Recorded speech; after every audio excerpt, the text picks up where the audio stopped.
Fundamentals of Being a Good Girl by Julie Murphy and Sierra Simone. Let's get into it. Okay, overall, my rating for this book was like a solid 3. It was okay. It wasn't like mind-blowing romance. I wasn't super obsessed with the main characters, but oh my God, the spice in this book. Woo!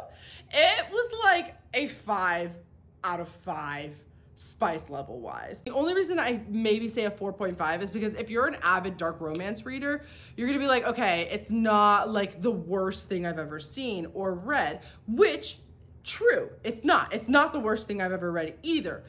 But it was like a lot. About 90% of the romance books that I read have some type of smut in it. So like I'm very used to the smut scenes, you know. It's very rare that I get a scene that I'm like, oh my gosh, I'm blushing. And honestly, it was nothing out of this world in terms of smut. It just was the language and the way that it was, like the buildup of it. I forgot to mention the tropes: single dad nanny, academia, as well as forced proximity. But as far as the storyline goes, I felt like it was a very loose storyline. It was a very loose plot. I was not super invested in the main characters.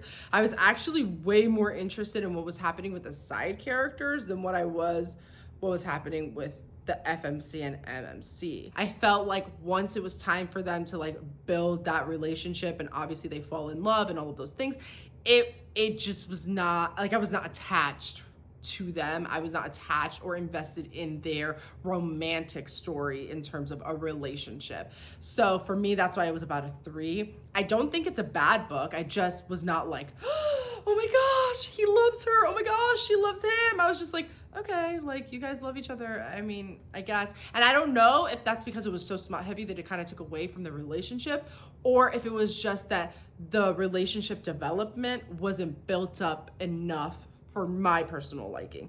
You may think differently, and honestly, if you loved it and you were like here for them, then I love that for you. But personally, as far as like in terms of like their relationship goes, wasn't super like attached to them as characters or their relationship as characters. I think they were kind of setting it up so that they can make other books, because I kind of like at this point I can kind of tell the little Easter eggs where it's like, okay, if a second book is going to come out, I kind of have an idea of who it's going to be about. So I think that they were kind of setting that up. We'll see. I don't know if this is going to be a series or not, but as far as this one goes, for sure, it was like a solid 3.